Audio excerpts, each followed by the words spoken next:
سارے کفر کو اسلامی نظام سے مخالفت اور دشمنی ہے،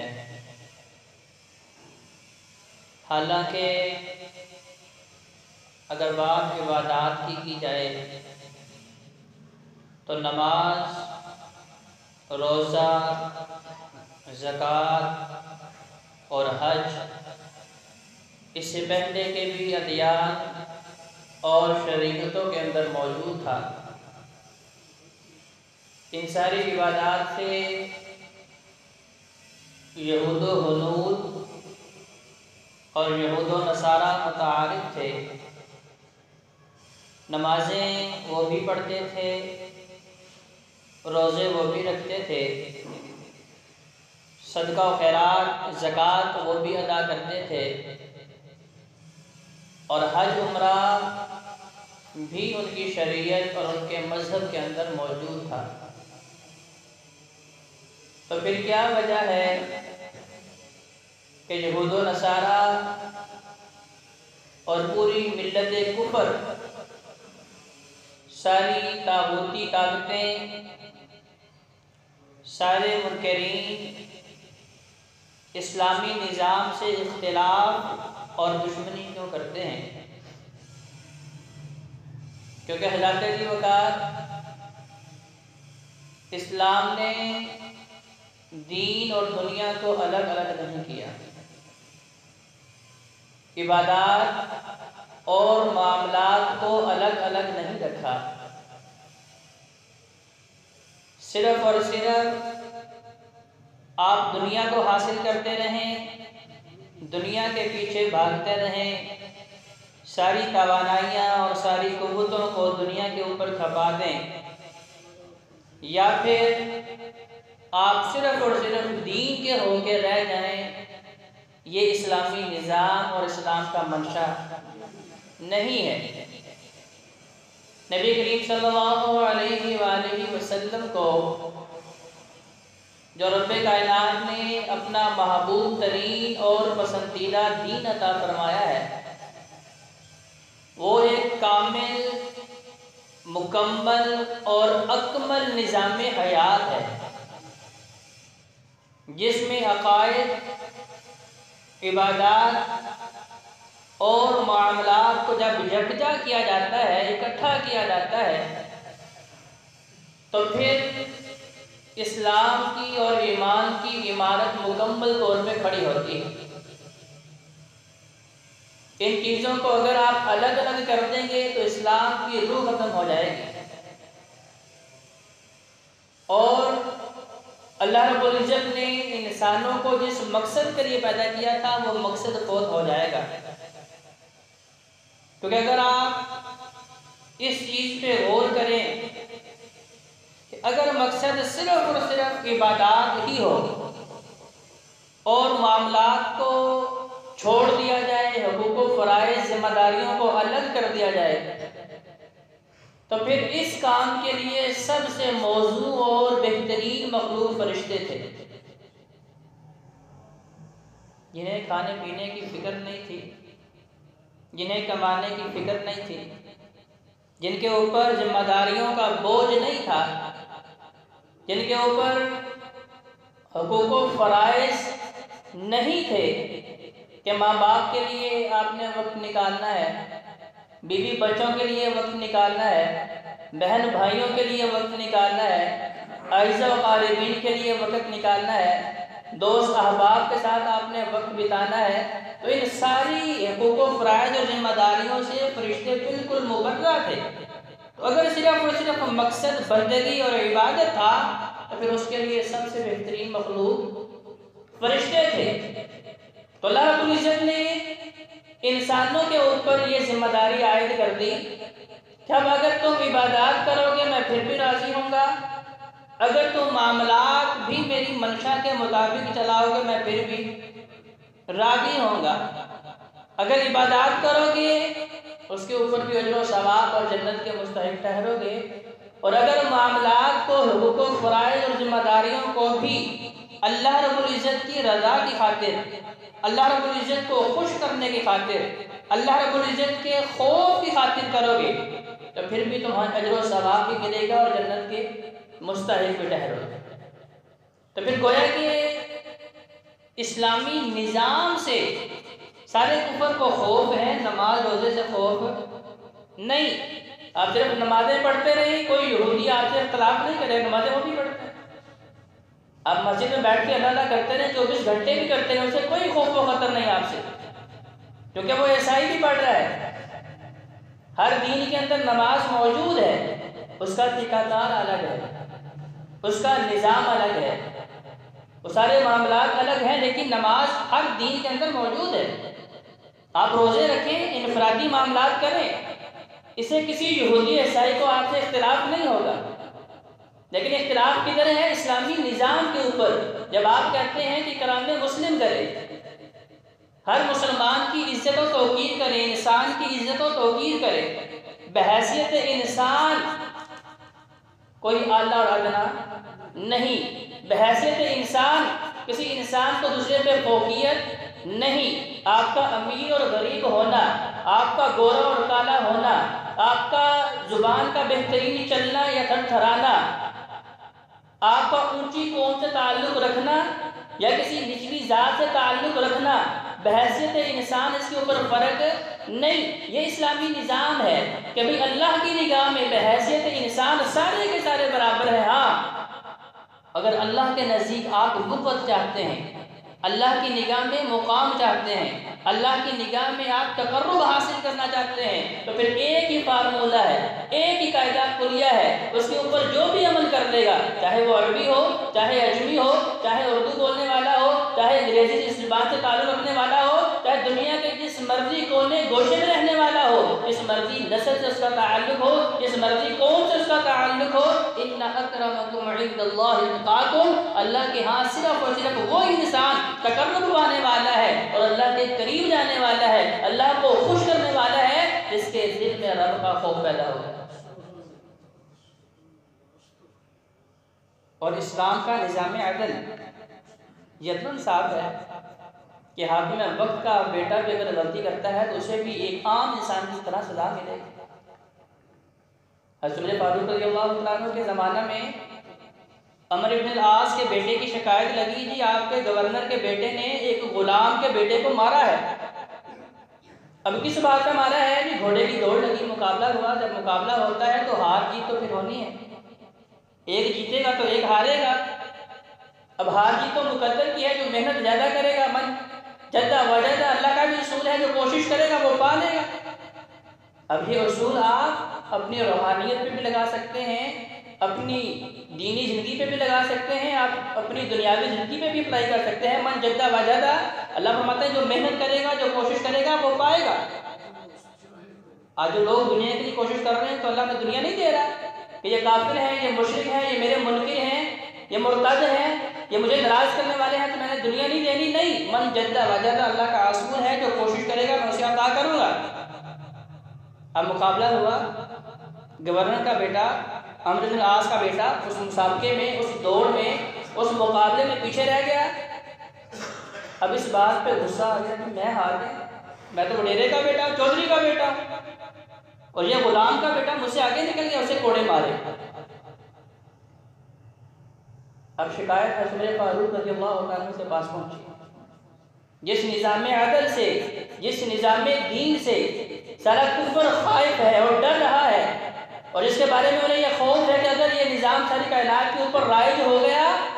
تو پھر ہماری اجارہ داری ختم ہو جائے گی، ہماری مناقلی ختم ہو جائے گی، اور ہم نے جو لوگوں کے درجے بنائے ہوئے ہیں کہ انہوں نے ساری عمر ہماری جو ہے نظر کے نیچے رہنا ہے، انہوں نے ساری عمر ہماری خدمت کرنی ہے، تو وہ سارے کے سارے اصول ختم ہو جائیں گے۔ حضرت فاروق رضی اللہ عنہ کے پاس شکایت پہنچی، تحقیق کے لیے بندے کو بھیجا، کہا جائیں تحقیق کریں۔ تحقیق کرنے میں پتہ چلا جی کہ واقعی یہ واقعہ بالکل درست ہے۔ تو پھر باپ بیٹے دونوں کو اپنے پاس بلایا، اور غلام کو اور اس کے باپ کو اپنے پاس بلایا، اٹھاروں کو بلایا، عدالت میں کھڑا کیا، کہا جی آپ کے اوپر جو ہے یہ جرم ثابت ہو چکا ہے، اور آپ کے بیٹے نے صرف اس لیے سزا دی ہے کہ جی میں بڑے کا بیٹا ہوں، میں حاکم وقت کا بیٹا ہوں، میں گورنر کا بیٹا ہوں۔ تو لہٰذا حضرت فاروق رضی اللہ عنہ نے فرمایا کہ بھئی اب آپ کو یا تو سزا ملے گی تو یا پھر آپ اس کو راضی کریں۔ اگر یہ آپ کو اس سزا سے مبرہ کرتے ہیں اور آپ کو راضی ہو کے چھوڑ دیتے ہیں تو پھر آپ اس سزا سے بچ سکتے ہیں، وگرنہ آپ کو بھی یہ کوڑے کھانے پڑیں گے۔ اب انہوں نے اسے راضی کرنے کی کوشش کی، بات چیت چلی۔ اب وہ غلام جسے مارا گیا تھا اس بات پہ امادہ ہوا نہیں کہ مجھے 100 کوڑے مارے گئے ہیں تو مجھے ہر کوڑے کے بدلے میں 2 درہم جو ہیں وہ دیے جائیں، 200 درہم۔ حضرت عمر فاروق رضی اللہ عنہ نے کہا جی عمرو بن عاص یہ مطالبہ ہے، یا تو کوڑے کھائیں گے بیٹا بھی اور باپ بھی۔ باپ اس لیے کہ تربیت درست نہیں کی، اگر یہ تربیت آپ نے کی ہوتی کہ بھئی اللہ کی نگاہ میں سارے انسان برابر ہیں، کوئی امیر غریب کا فرق نہیں ہے، آزاد غلام کا فرق نہیں ہے، بڑے چھوٹے کا فرق نہیں ہے، اگر آپ نے یہ تربیت کی ہوتی تو پھر آج یہ دن آپ کو دیکھنا نہ پڑتا۔ تو پھر 200 درہم دے کے تو پھر عدل قائم کر کے بتایا کہ یہ نظام عدل ہے اسلام کا، یہ وہ نظام ہے کہ جو پوری دنیا کے اوپر رائج ہونے کے لیے آیا ہے، غالب ہونے کے لیے آیا ہے، اور اسی سے جو ہے سارا کفر، ملت کفر جو ہے وہ ڈر رہا ہے۔ یہ سورۃ الماعون ایک بہترین، اس میں 3 اصول بتائے گئے ہیں، عقائد کی بات بھی کی ہے، عبادات کی بات بھی کی ہے اور معاملات کی بات بھی کی، تینوں چیزوں کو یکجا کر دیا، کیونکہ یہ تاثیر صرف اور صرف قرآن مجید فرقان حمید کے اندر موجود ہے کہ الفاظ انتہائی مختصر ہیں، لیکن ایک ایک آیت کو اگر انسان پکڑ لے تو پھر راہ نجات پا سکتا ہے، جہنم کے راستے سے بچ سکتا ہے، شیطان کا علاقار بننے سے اپنے آپ کو محفوظ کر سکتا ہے، صراط مستقیم پہ چل سکتا ہے اور رب کی خوشنودی کو حاصل کر سکتا ہے۔ سورۃ الماعون، سب سے پہلی چیز ارائیت الذی یکذب بالدین، پہلی اساس، پہلی بنیاد عقیدہ۔ جس جگہ پہ آپ نے نماز پڑھنی ہے اگر وہ جگہ پاک نہیں ہے تو آپ جتنا مرضی اچھا وضو کر لیں، جتنا مرضی نیا اور اجلا دھلا ہوا لباس پہن لیں، جتنے مرضی خشوع خضوع سے جو ہے آپ نمازیں پڑھتے ہیں، اگر جگہ ہی پاک نہیں ہے تو پھر آپ کی نماز نہیں ہوگی۔ تو سب سے پہلے عقیدے کی اصلاح۔ آج اکثر لوگ دعوت و تبلیغ کے میدان میں یہ بھی کہتے ہیں جو جدھر لگا یہ لگا رہنے دیں۔ بھائیو نہیں، اگر یہی بات ہوتی تو نبی کریم صلی اللہ علیہ وآلہ وسلم کے دشمن کیوں کھڑے ہوتے؟ فرمایا قل یا ایھا الکافرون لا اعبد ما تعبدون، ایسی بات نہیں کہ سارے دینوں کو اکٹھا کر کے تو کھچڑی بنا دی جائے تو جدھر لگا ہے لگا رہنے دیں، نہیں، حق تو صرف ایک ہی ہے، جاء الحق وزهق الباطل ان الباطل کان زہوقا، حق ایک ہی ہے اور وہ کیا ہے کہ اللہ وحدہ لا شریک ہے، یہ ساری سلطنت اسی کی ہے، یہ ساری بادشاہت اسی کی ہے، وہ اکیلا شافی الامراض ہے، وہ اکیلا مصیبتیں ٹالنے والا ہے،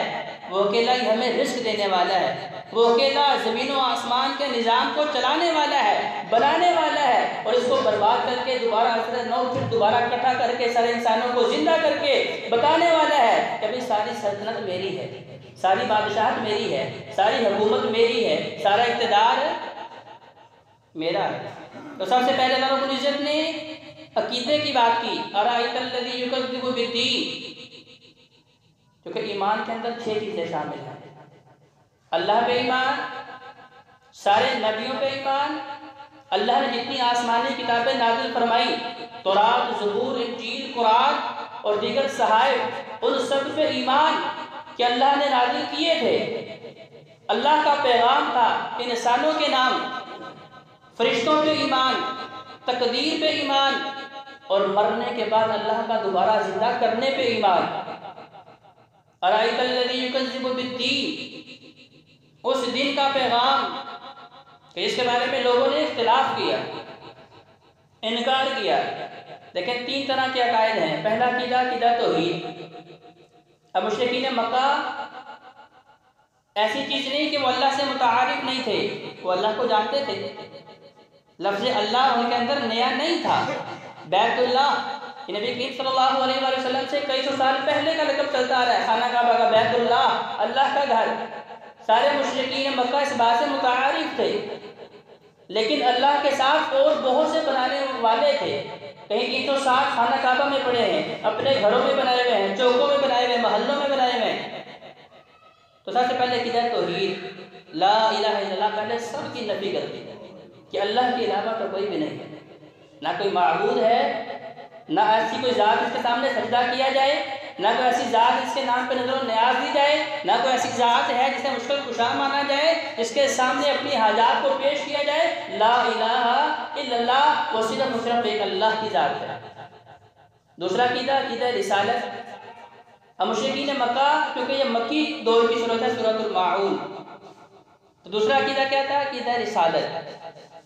تو مشرکین مکہ اس بات کے بھی انتظار میں تھے کہ آخر الزمان نبی آنے والا ہے، حضرت اسحاق علیہ السلام کی لڑی سے ہوں گے، یہودی بھی اس انتظار میں ہیں، عیسائی بھی اس انتظار میں ہیں کہ جی وہ ہم میں سے ہوں گے،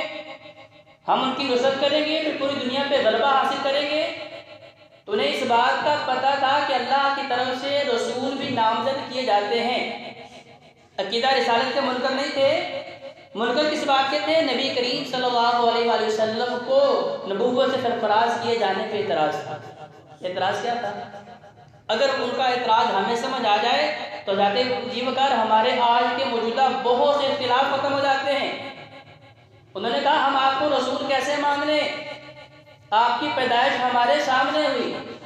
آپ کے بابا عبداللہ کو ہم جانتے ہیں، آپ کے سارے چچاؤں کو ہم جانتے ہیں، آپ کے دادا کو ہم جانتے ہیں، یتیمی میں پرورش آپ نے ہمارے سامنے پائی ہے، بچپن آپ نے ہمارے سامنے گزارا ہے، لڑکپن جوانی ہمارے سامنے گزری ہے، آپ کے شب روز لیل و نہار ماہ و سال ہمارے سامنے گزرے ہیں، اور اب آپ نبوت کا اعلان کرتے ہیں۔ ہم ایسے بندے کو رسول نہیں مانتے، ہم تو ایسے بندے کو رسول ماننے کے لیے اپنے ذہن کے اندر تصویر بنا کے بیٹھے ہوئے تھے کہ آسمان سے کوئی فرشتہ نازل ہوگا اور وہ رب کا پیغام ہمیں سنائے گا، ہاتھ میں رب کا پیغام پکڑا ہوگا، کتاب پکڑی ہوگی اور رب کا پیغام آ کے سنائے گا، تو پھر ہم اسے رسول مانیں گے۔ آپ تو بشر ہیں، آپ تو انسان ہیں، اس لیے انہوں نے رسول نہیں مانا۔ اور تیسرا عقیدہ جسے وہ نہیں مانتے تھے وہ کیا تھا؟ آخرت کے اوپر ایمان اور یقین کہ مرنے کے بعد دوبارہ زندہ ہونا ہے۔ نبی کریم صلی اللہ علیہ وآلہ وسلم جب اس بات پہ لوگوں کو دعوت دیتے اور انہیں بتاتے کہ کہا جاتے ہیں جی بکار ایک مجرم تبھی جرم سے باز آتا ہے جب اسے پتا ہو کہ مجھے کوئی پکڑنے والا ہے، میرا کوئی مواخذہ کرنے والا ہے، کوئی ایسی جگہ موجود ہے جہاں جا کے میں نے اپنے اعمال کا حساب دینا ہے۔ آج اکثر لوگ کہتے ہیں جی کہ یورپ میں قانون کی بڑی بالادستی ہے، وہاں جرائم کم ہیں۔ کیوں کم ہیں؟ کہ وہاں قانون کی بالادستی ہے، انسان خوف سے یا شوق سے درست ہوتا ہے۔ اب جن کے اندر تو شوق ہے رب کو راضی کرنے کا، انہیں کسی چیز کا خوف بھی نہیں ہے۔ تو دوسری جانب وہ لوگ جنہیں شوق نہیں، اب انہیں ڈنڈا سیدھا کرے گا، انہیں خوف سیدھا کرے گا۔ تو لہذا جس انسان کو یہ بتایا جائے کہ بھئی تم آج جو ظلم و ستم کر رہے ہو، یتیموں مسکینوں بیواؤں کا حق مار رہے ہو، اپنے بھائیوں کا حق ناجائز طریقے سے غاصب کر رہے ہو، حلال و حرام کی تمیز نہیں کر رہے، لقمہ حرام خود بھی کھا رہے ہو، اپنی بیوی بچوں دوست احباب بہن بھائیوں کو بھی کھلا رہے ہو، ہمیشہ تمہاری زبان پہ جھوٹ رہتا ہے، تمہاری نظر کے اندر جو ہے وہ شرم و حیا نہیں ہے، تمہاری عزت و آبرو محفوظ نہیں ہے، تمہارے گھر کے اندر جو ہے اسلامی نظام نہیں ہے، یہ سارے کے سارے معاملات کا تم رب کی بارگاہ میں جواب دینا ہے۔ جس سے تو یہ احساس پیدا ہو گیا کہ میں نے مرنے کے بعد قبر میں جانا ہے، قبر کے بعد حشر میں رب کے دربار میں پیش ہونا ہے، جس سے تو یہ احساس پیدا ہو گیا جاتے جی مقال صرف اور صرف وہی اپنی اصلاح کرے گا۔ تو سب سے پہلی آیت کے اندر ڈرایا گیا ہے ارائیت الذی یکذب بالدین، کہ یہ مشرکین مکہ تو قیامت کے دن کو نہیں مانتے کہ اللہ نے مرنے کے بعد دوبارہ زندہ کرنا ہے۔ حدیث کے اندر واقعہ آتا ہے کہ جب نبی کریم صلی اللہ علیہ وآلہ وسلم نے یہ بتایا کہ اللہ نے مارنے کے بعد دوبارہ دوسری زندگی دینی ہے اور میدان معاشر میں سب کو اکٹھا کرنا ہے اور پھر حساب و کتاب ہونا ہے، تو مختلف روایات ہیں۔ ایک میں ہے کہ نضر بن حارث، ایک روایت میں آتا ہے کہ ابی بن خلف، ایک میں آتا ہے کہ عاص بن وائل، ان تینوں میں سے کوئی ایک شخص جو ہے ایک پرانے سے قبرستان سے ایک انسانی ہڈی کو پکڑتا ہے جو انتہائی بوسیدہ ہو چکی ہے، پکڑنے سے ہی گودا بن رہی ہے، پاؤڈر بن رہی ہے، اسے پکڑا ہوا ہاتھ میں نبی کریم صلی اللہ علیہ وسلم کے پاس آ جاتا، کہتا آپ کہتے ہیں کہ مرنے کے بعد دوبارہ زندہ ہونا ہے؟ تو دیکھیں یہ انسانی ہڈی، یہ انسان ہمارے سامنے چند سال پہلے مرا ہے،